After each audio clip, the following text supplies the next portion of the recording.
Hello friend good morning ଆପଣ ହିନ୍ଦୁ ଓଡ଼ିଆ ଆଦର୍ଶ ଆଜି 12 December ଚାଲନ୍ତୁ ଜାଣିବା ସବୁ ଟପ୍ ନ୍ୟୁଜ୍ ଅପଡେଟ୍ ଦେଶ ବିଦେଶ ଆରମ୍ଭ ଓଡ଼ିଶାର ସବୁଠୁ ଗୁରୁତ୍ୱପୂର୍ଣ୍ଣ ଖବର ଉପରେ ପକାଇବା ତା ପୂର୍ବରୁ ଭିଡ଼ିଓକୁ ଲାଇକ୍ କରିବେ ଏବଂ ଚ୍ୟାନେଲକୁ ସବସ୍କ୍ରାଇବ୍ କରିବେ ଏବଂ ପାଖରେ ଥିବା ବେଲ୍ ଆଇକନ୍ କ୍ଲିକ୍ କରିବେ ଯାହାଦ୍ୱାରା ଆପଣ ସର୍ବପ୍ରଥମେ ଟପ୍ ନ୍ୟୁଜ୍ ଜାଣିପାରିବେ। ଚାଲନ୍ତୁ ଦିନ କରି ଖବର ଉପରେ ପକାଇବା। ପ୍ରତି ଖବର ପୁଣି ବର୍ଷା ସମ୍ଭାବନା 3 ଦିନରେ 4 ଡିଗ୍ରୀ କମିବ ତାପମାତ୍ରା କାରଣ ରାଜ୍ୟରେ କିଛି ଜିଲ୍ଲାରେ ମଙ୍ଗଳବାର ହାଲୁକାରୁ ମଧ୍ୟମ ଧରଣର ବର୍ଷା ହୋଇଛି। ବୁଧବାର ମଧ୍ୟ କେତେକ ଜିଲ୍ଲାରେ ହାଲୁକା ବର୍ଷା ନେଇ ଆଞ୍ଚଳିକ ପାଣିପାଗ ବିଭାଗ କେନ୍ଦ୍ର ପକ୍ଷରୁ ପୂର୍ବାନୁମାନ କରାଯାଇଛି। ସେହିପରି ଆସନ୍ତା 3 ଦିନ ମଧ୍ୟରେ ରାତି ତାପମାତ୍ରା 2ରୁ 4 ଡିଗ୍ରୀ ସେଲସିୟସ୍ ହ୍ରାସ ପାଇପାରେ। ପରବର୍ତ୍ତୀ ଖବର ମିଶନ ଶକ୍ତିକୁ ନେଇ ବଡ଼ ବୟାନ ଦେଲେ ପ୍ରଭାତୀ କାରଣ ଆଜି ବି ଆନ୍ଦୋଳନରେ ମିଶନ ଶକ୍ତି ମହିଳା 3 ଦିନ ହେଲା ଲୋୟର ପିଏମଜିରେ ଗର୍ଜୁଛନ୍ତି ମହିଳା।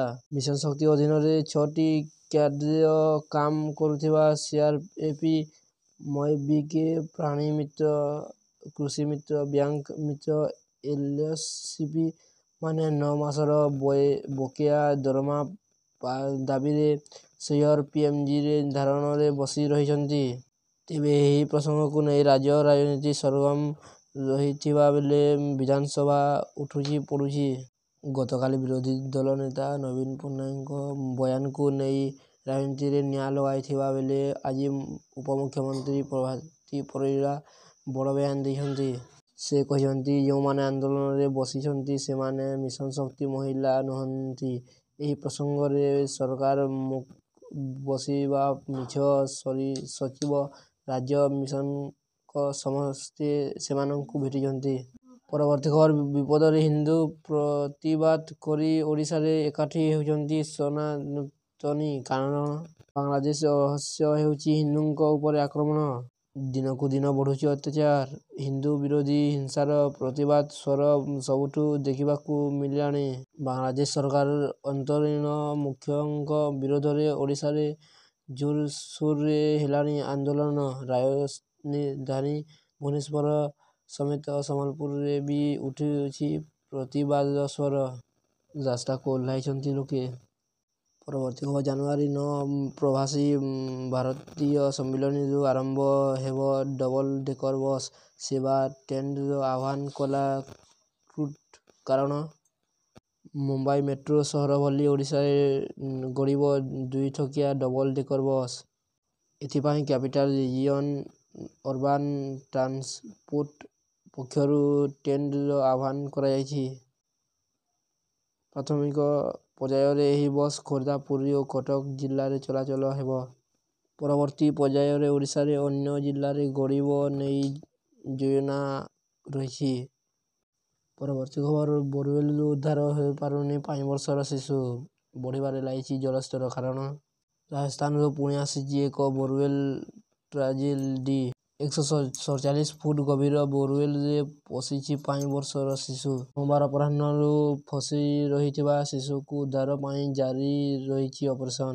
ଜେସିବି ସାଙ୍ଗକୁ ମେସିନ ଲଗାଇ ଯୁଦ୍ଧକାଳୀନ ଭିତ୍ତିରେ ଜାରି ରହିଛି ଉଦ୍ଧାର କାର୍ଯ୍ୟ। ଶେଷ ଖବର ସୁଦ୍ଧା ଜଣାଯାଇଛି ଯେ ବୋରୱେଲରେ ଏବେ ଜଳସ୍ତର ବଢ଼ି ଯାଇଛି। ପରବର୍ତ୍ତୀ ଖବର କାମ ଦେଉନି ସରକାରଙ୍କ ଘୋଷଣା କମୁନି ଆଳୁ ଦର କିଲୋ ପିଛା 40 ଉପରେ କାରଣ ବଜାରରେ ଆଳୁ ଅଛି କିନ୍ତୁ ଦର କମିବାର ନାଁ ଧରୁନାହିଁ। ଆଳୁ କିଲୋ ପିଛା 40 ଟଙ୍କା ରହିଛି। କେତେକ ସ୍ଥାନରେ ଆଳୁ କିଲୋ ପିଛା 45 ଟଙ୍କାରେ ବି ବିକ୍ରି ହେଉଛି। ଭୁବନେଶ୍ୱରର 1 ନମ୍ବର ହାଟରେ ଆଳୁର ଦାମ 40 ଟଙ୍କା ରହିଛି। ଏବେ ବି 1 ନମ୍ବର ମାର୍କେଟରେ ପଶ୍ଚିମବଙ୍ଗର ଆଳୁ ବିକ୍ରି କରୁଛନ୍ତି ବ୍ୟବସାୟୀ। ପରବର୍ତ୍ତୀ ଖବର ଡିସେମ୍ବର 31 ତାରିଖରୁ ଆରମ୍ଭ ହେବ ମାଧୋସିଂ ହାତ ଖର୍ଚ୍ଚ ଯୋଜନା କାରଣ ଅନୁସୂଚିତ ଜାତି ଓ ଜନଜାତି ଛାତ୍ରଛାତ୍ରୀଙ୍କ ଶିକ୍ଷା ଉଦ୍ଦେଶ୍ୟରେ ମାଧୋସିଂ ଶହୀଦ ଦିବସରେ ତାଙ୍କ ଜନ୍ମସ୍ଥାନ ବରଗଡ଼ରୁ ଏହି ଯୋଜନା ଆରମ୍ଭ ହେବ ବୋଲି ମୁଖ୍ୟମନ୍ତ୍ରୀ ମୋହନ ଚରଣ ମାଝୀ ବୁଧବାର ଏହି ଘୋଷଣା କରିଛନ୍ତି। ମୁଖ୍ୟମନ୍ତ୍ରୀ କହିଛନ୍ତି ନବମ ଓ ଏକାଦଶ ଛାତ୍ରଛାତ୍ରୀଙ୍କୁ ବାର୍ଷିକ 5,000 ଟଙ୍କାର ଆର୍ଥିକ ସହାୟତା ମିଳିବ। ପରବର୍ତ୍ତୀ ଖବର ସରକାରଙ୍କ ବଡ଼ ଘୋଷଣା ଏଣିକି ଅଟୋ ଡ୍ରାଇଭରଙ୍କୁ ମିଳିବ 1 ଲକ୍ଷ କାରଣ ଆଗକୁ ଆସୁଛି ଦିଲ୍ଲୀ ବିଧାନସଭା ନିର୍ବାଚନ। ତେବେ ବିଧାନସଭା ନିର୍ବାଚନର ତାରିଖ ଘୋଷଣା ପୂର୍ବରୁ ଆମ୍ ଆଦମୀ ପାର୍ଟି ପକ୍ଷରୁ ଏକ ବଡ଼ ଘୋଷଣା କରାଯାଇଛି। ଦିଲ୍ଲୀ ଅଟୋ ଡ୍ରାଇଭରଙ୍କୁ ମିଳିବ 10 ଲକ୍ଷର ବୀମା ସୁବିଧା। ଏଥି ସହିତ ସେମାନଙ୍କର ଝିଅ ବିବାହର ପାଇଁ 1 ଲକ୍ଷର ସହାୟତା ମଧ୍ୟ ମିଳିବ। ପରବର୍ତ୍ତୀ ଖବର। ତୃତୀୟ ଦିନରେ ବି ରାଜଧାନୀରେ ଗର୍ଜୁଛନ୍ତି ମହିଳା। କେବେ ଦାବି ଶୁଣିବେ ସରକାର? କାରଣ ଆଜି ବି ଆନ୍ଦୋଳନରେ ମିଶନ ଶକ୍ତି ମହିଳା 3 ଦିନ ହେଲା ଚାଲିଛି ବିକ୍ଷୋଭ।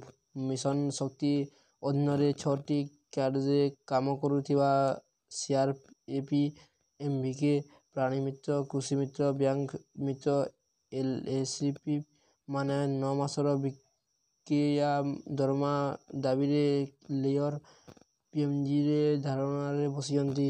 ପରବର୍ତ୍ତୀ ଖବର। ଡିସେମ୍ବର 31ରେ ଛାତ୍ରଛାତ୍ରୀଙ୍କୁ ମିଳିବ ହାତ ଖର୍ଚ୍ଚ। କାରଣ ଆସନ୍ତା 31 ତାରିଖରେ ମିଳିବ ମାତୃଶ୍ରୀ ହାତ ଖର୍ଚ୍ଚ। ରାଜ୍ୟର ଅନୁସୂଚିତ ଜାତି ଓ ଅନୁସୂଚିତ ଜାତି ଛାତ୍ରଛାତ୍ରୀଙ୍କୁ ଡିସେମ୍ବର ଶେଷରେ ଏହି ହାତ ଖର୍ଚ୍ଚ ମିଳିବ।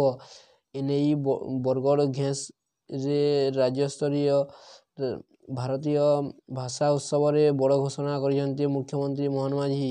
ଭିଡ଼ିଓଟିକୁ ଶେଷ ଯାଏଁ ଦେଖିଥିବାରୁ ଧନ୍ୟବାଦ। ଭିଡ଼ିଓଟି ଭଲ ଲାଗିଥିଲେ ଲାଇକ୍ କରିବେ, ଚ୍ୟାନେଲକୁ ସବସ୍କ୍ରାଇବ୍ କରିବେ ଏବଂ ପାଖରେ ଥିବା ବେଲ୍ ଆଇକନ୍ରେ କ୍ଲିକ୍ କରିବେ, ଯାହାଦ୍ୱାରା ଟପ୍ ନ୍ୟୁଜ୍ ଏବେ ଜାଣିପାରିବେ।